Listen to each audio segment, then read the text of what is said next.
was the end of the point about there being a long way to go. That was McFadden getting squeezed towards the curb and just running out of traction, running out of road and going into the gravel. Yeah, doing a good job of keeping it going, but on the inside line to 13th place. Whoops, contact there, and that was Callett and Rainford, and Callett's off the road, and Rainford goes with him into the gravel.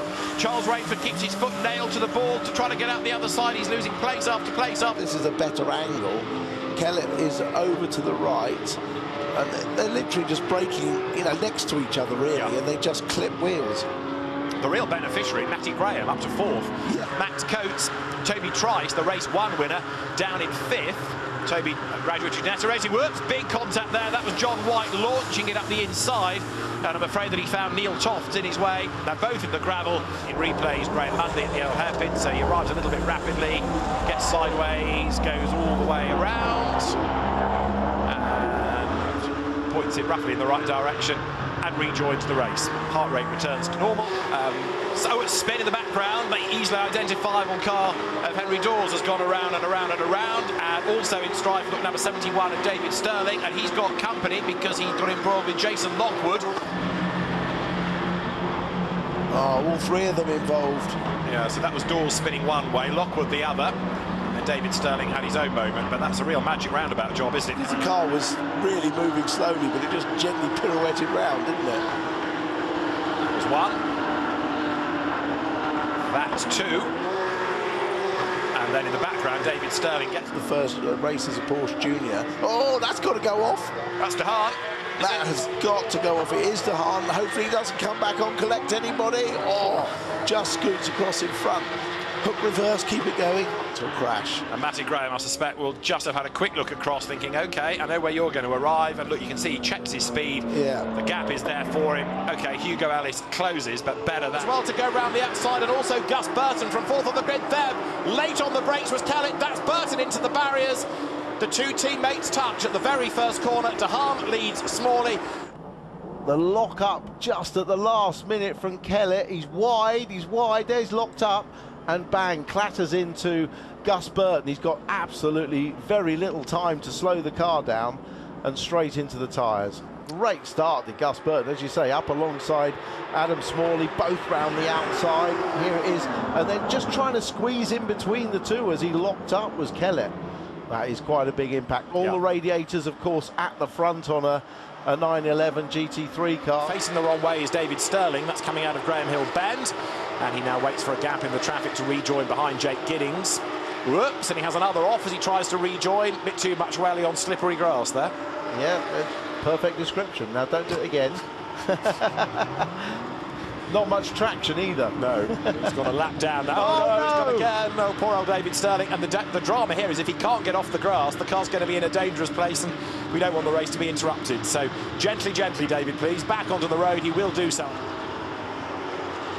So that was Josh Stanton on the inside. But that wasn't the cause of it. It was putting a wheel on the grass on the outside turning in that actually made the caused the spin. There you go. Yeah. There's the rotation. Just loses his splitter going through the gravel. That gets removed and stalls it, but well, Jackson's on the defensive here. He's already been slow out of Graham Hill, and so Max Bird seizes the opportunity, but look, he runs on a little bit wide. There's contact, and where's the contact? It's not, look, he's already running wide there at that point, doesn't get the apex. I fear that's yet another one for there was the contact was, oh, well, that was a bit of a tank slapper, wasn't it? Got into a bit of a tank slapper coming off the corner and lost it, exit stage left. Let's have another look at this further back. I'm looking at Lassen. Oh, he was taking a little bit of avoiding action, wasn't he? And he got a little bit of a swerve on and just lost it. But he was actually trying to avoid the other car. Goes the way of Max Coates with the penalty. And contact as Carl Henny gets up the inside of Stanton. Contact made off to the tyres goes Matt Carl Henny. Yet again, he tried the move around the outside of Coram. There wasn't quite enough room. He glanced off the back of Stanton's car. Here it is from another angle. So, been trying to set this up the whole time. Yeah. Just miscalculate it. That breaks, I think, the front suspension, certainly launches him up into the air, great shape. He was trying to the last Carrera Cup GB clash we saw at Donington, where drivers just slightly misjudged the width of the rear of the car. Yeah, and when the wheels contact each other. And that means that Mika Stanley did not make a great start from the outside of the front row. Diving out the inside of him is James Callett. Charles Rainford is fifth, and there's drama there because Jay Giddings finds the tyres on the exit of Old Hall Corner. I fear that might well be a safety car. A little bit of bunching, but unfortunately Giddings has had a touch in the apex and just slid out wide into the tyres. We didn't see what started it or who it was with. David Sterling. That's David Sterling off, but we got one more lap. We're on the last lap, and Dehaan is right on the back of the group in front. So that was under braking, getting it wrong, bouncing off the barriers and going up the escape road down. Side by side, Callum Davis alongside Mark Warren, and through he goes into the lead, but there's contact and then tapped sideways is Davis. Toby Trice gets into the back of Warren, who's picked up damage and goes for the pits. Robert Cronin has gone past as well. We couldn't see everything, could we? But a lunge up the inside of Steve Roberts from Joe Warhurst. They're going to come out side by side. A bit of a nudge there. See Steve Roberts unceremoniously dumped out onto. Here we have a replay, a feint to the outside, then a dive up the inside. Looks to have the move done, and he's ahead. He's got his nose ahead. He had, yeah. And his home circuit, so keen for a win here, right on the back of Armstrong. Knows he's got to make the move quickly. Steve Roberts and Will Jenkins tangle. Warhurst goes up the inside. Roberts badly delayed. Jenkins badly delayed as well. Steve Roberts on the outside, and Will Jenkins, there just wasn't room for the two of them, was there? Armstrong with the problem, so Warhurst led, but then Trice had a massive lunge up the inside, and then there was contact because Toby Trice was charging up the inside so late on the brakes. Yeah, he has back on board with Warren. Look, there's a sea of Porsche Caymans in front of him. He can't see a gap anywhere. That's Will Jenkins on the left through the gravel. Someone, hit the tyres. Someone spinning. I think that was Cronin spinning. That's Callum Davis has gone around. Yeah, he was the leading am. Now this tries to piece together what happened to Davis. He went wide through the gravel, as did Jenkins, and then as Davis came back onto the road, he made contact with Ethan Hamilton. Yeah, well, perfectly described. It all goes wrong when you go wide and through the gravel, doesn't it? And then try to... Oh, coolant's gone, radiator's gone on Will Jenkins' car. And he's putting gravel and water and coolant and everything on the road now. If the road wasn't in a mess before... It certainly is down there. And so Mark Warren gets a good exit from Sunny out. He's close up towards the complex, goes for the inside line, and contact. Max Coates, who was trying everything. This in replay might give us an answer to what went on up at Tower. So there is Callum Davis with liquid coming out of the front, and he gets on his own liquid and can't stop, and kaboom. Yeah, he already had a cooler. That's a very nasty-looking shunt, isn't it? Yeah.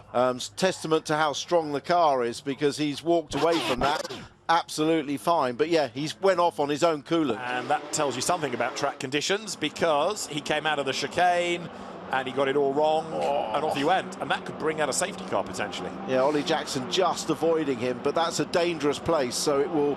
Now, this is Henry Dawes, Ollie Jackson coming through the chicane. Dawes goes wide, goes through the gravel, goes over the grass, loses a place, gets it all sideways, but just about safe. Also a winner this year, keeping him very honest at the front. And Josh Stanton gets turned around. Josh was at Cowden Beef stock car track last night, picking up 1 or 2 tips on how to defend. Was right up against the pit wall. Now Gus Burton has a big dive up the inside. He tries to slow it down in time.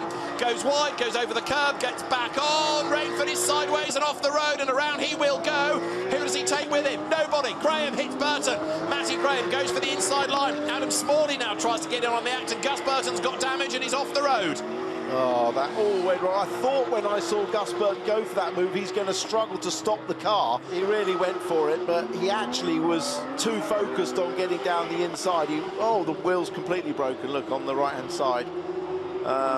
He can't steer, can he? He's way past Charles Rainford, who was never going to make the corner cleanly, so runs out wide, comes back on, which forces Rainford off. Rainford then has to... They have to stop to let him come across the front of them, which allows Matty Graham through on the inside. They were closing up to lap David Fairbrother. Ellis goes down the inside. There's a bit of contact there. They can't avoid each other. That was just clumsy, wasn't it? Yeah, David Fairbrother sort of slides across Hugo Ellis, I think, as he applied the throttle. Well, I think Ellis was already touching the side of David Fairbrother, so he just couldn't steer with yesterday's winner, Will Jenkins, right behind him. So they come with contact there, out of the old hairpin. That's it, off the road into the wall goes Edward Stanton. So the pits, and he needs to stay on the lead lap. Yeah, the problem with these cars is they're not centre-lock wheels. Here's the contact. Oh, that was unfortunate. Stanton actually was trying to avoid the half-spinning car in front of him, wasn't he? Yeah. To 14th, and how did it all happen? Graham Mundy up the inside, clatters into the side of Danny Dwyer. Both of them go off. So Graham Mundy was going off anyway. Danny Dwyer was just leans on him there, coming into the corner, tries the outside line, contact again. DeHaan's going wide, DeHaan's going off, DeHaan into the gravel, nails his foot to the boards, hauls it out the other side. See if somebody comes into, well, you see the end of it. There's some damage in front of the right wheel, the right rear wheel there. So there's obviously been a little bit of contact. Pit drivers in Pro-Am now. Who hit who and who hit what? Oh, it's those tyres. Yeah. The tyres, it's so difficult when you're so close to contact there. Will Aspin battling in number 11, who was ahead and then goes wide. They both go wide, they touch, they bounce through the gravel. Jackson off, back on again. Will Aspin loses more place. This was the dive from Jackson. Jackson up the inside, but carrying so much speed, they both end up going off. And fortunately rejoining without any further incident. I don't think he's going to be able to gain any more ground in this race as we see more bits of debris fly and more tar stacks clobbered. Let's see how he got there first of all. Oh, a mighty whack. Big whack, enough to literally send him off the road. Wow. Those, you know my views on. Remember, the driver is slightly unsighted as he comes in. The car buckles. I mean, that just took the whole of the right front corner, didn't it? Even took the tyre. I think punctured the tyre, but a lot of damage. That's turning his way onto the top of the Carrera curves for the first time. But Mark Warren, relatively inexperienced as an AM, leads the way. Danny Dwyer is on the grass on the inside, trying to get the car back. Every time Mark Warren is challenged, well, in the background, who's off? Is that Kyle Henney? Edward Stanton, I was going to offer you, might be one of them, and let's see, it is, and he's got damage. As down to the Melbourne hairpin, big send up the inside there. That's Ethan Hamilton, and drama behind us. Joe Warhurst gets turned around. Toby Trice, I think, is involved. Callum Davis is involved. Race 3 at Croft was rather dramatic, and the same's happening here. It would make sense, wouldn't it? So Matt Armstrong off the road. Here's the replay then. So that's Jenkins getting it wrong. Roberts gets it wrong. Armstrong gets it very wrong. Yeah. That was cool. Shows you how difficult it is for drivers to see anything, but they just, as soon as they touch it, they just lose that vital bit of adhesion. And I'm sorry, Matt, but you're not. Summerfield versus Cronin, and Robert Cronin to the inside line, bravely made a move, but contact is the result. Off and around goes Summerfield, through the gravel goes Cronin, and Rhys Summerfield ain't coming out of that. Yeah, Summerfield has to turn in. Maybe he could have given a bit more room, but or maybe he didn't know quite how far Robert Cronin was alongside, but he had to turn in at some point. Yeah, that's, I'm afraid that's Robert's fault primarily. Sort of arrives in the rear three-quarter as the gap is closing. Get a bit of water in the tyres, and Ollie Jackson has had a big drama already. Well, that's not him doing a smoky burnout. Well, he is getting back going. Yes. Did he try and do a burnout and it didn't go around, but he's back going again. I don't think he's the only one to have spun on the... Oh, look at that. Ah, he lit it up when he was spinning, trying to spin the car round, and that's the result. He just chewed up his tyres. Clearly, Smalley's on slicks, and I think a lot of those other cars are on wets. And a big lose there for Jake Giddings, who goes around coming out of Beckett's. We put him on slicks, therefore he's back in the right direction. No, he's on slicks, did a 59.8. The lead car did a 59.4. So virtually as quick as the wet shop cars as Stanton goes round again. So Max Coates in the white car up into 4th place on the attack. 3rd in class. He's got the leading AM ahead of him, and they all run wide coming out of Luffield. Callum Davis went wide, Coates went wide. Replay there of Edward Stanton. He was wrong coming out of Luffield, and it just got wronger, didn't it, as he went onto the grass, and that slippery grass meant he was a passenger, and the car goes around and around. So he drops to 18th and last place, but he's still in the race. And from another angle, we see Robert Cronin going through, but there is Stanton spinning into view into Woodcote Corner. Fastest lap of the race, Max Coates, the man running in third. He was, oh dear, big off there. Now, is that Toby Trice? I think it is, and that's a lot of damage on the front of the car. So Toby Trice has hit the wall very, very hard indeed. Now, Max Coates goes for the race lead. Oh, there was a little touch, yeah, which speared him off the road at an unusual angle, and he's hit the end of that post. Oh, I've never seen a car go off at that particular point, and it just shows in motor racing, you may never have seen an accident before in all the years. Look at that, right into the edge of the wall. How unlucky is that? And it was just from the slightest touch on the straight. I think it will be the incident further behind, coming into shot. You can hear the time noise before they come into vision. That was Rupert Laslett going around. Josh Malin drops to third place, hunting for his first victory, and Robert De Haan splits the two, and there's drama behind. I think that's Will Martin. He's got spun out in the Toro Verde car. Getting a lock up there because they found the liquid on the road. Rainford is one of those that has gone wide. Gus Burton was another, and there they all are skating off the racetrack. Now that's Harry Foster or Adam Smalley. Gus Burton rejoining there, so a lot of fluid down there. This is Harry Foster coming into the pit lane and turns in. Ah, there's the liquid. Yeah, you're absolutely right. Wow.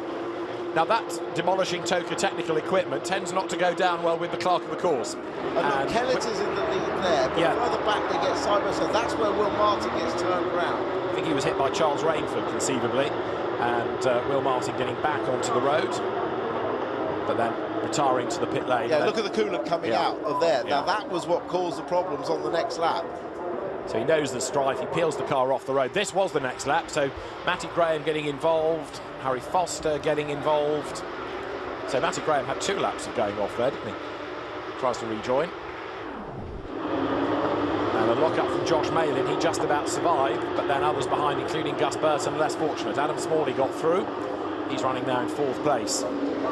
Yeah, look, everybody on maybe. Here is Gus Burton up the inside of Jake Giddings, and Gus Burton just glances off the front, and that's enough to barrier damage. That could be also the reason for the safety car, but that was a really big impact for Jake Giddings. Absolutely swatted off the road. Yeah, from a little touch there, sort of, right rear to left front, and it turned the car sharp right, broke his suspension, I think. That was a big nasty impact there for Jake Giddings. Shows how little runoff there is relative to that part of the racetrack as well. So, yeah, it looks fairly innocuous, doesn't it? Just a little rub, but then, bang, off fires Jake Giddings, and kaboom, into the barriers. Well, that's a big, big hit. Here it is again. Yeah, I mean, because the Porsches, the rear wheels stick out further than the front, you can't do side-by-side contact very easily without getting that kind of crossover between the front and the rear wheels. Felt that. Nasty shunt. We've had some nasty shunts, haven't we? That was a really strong, good pass from Steve Roberts. Now the pressure of the championship is off. That's Cronin. Robert Cronin forced out wide. So let's see what he did wrong. Just runs out of road at Hawthorns. Well, he got away with that. Good job the grass was nice and dry and grippy, because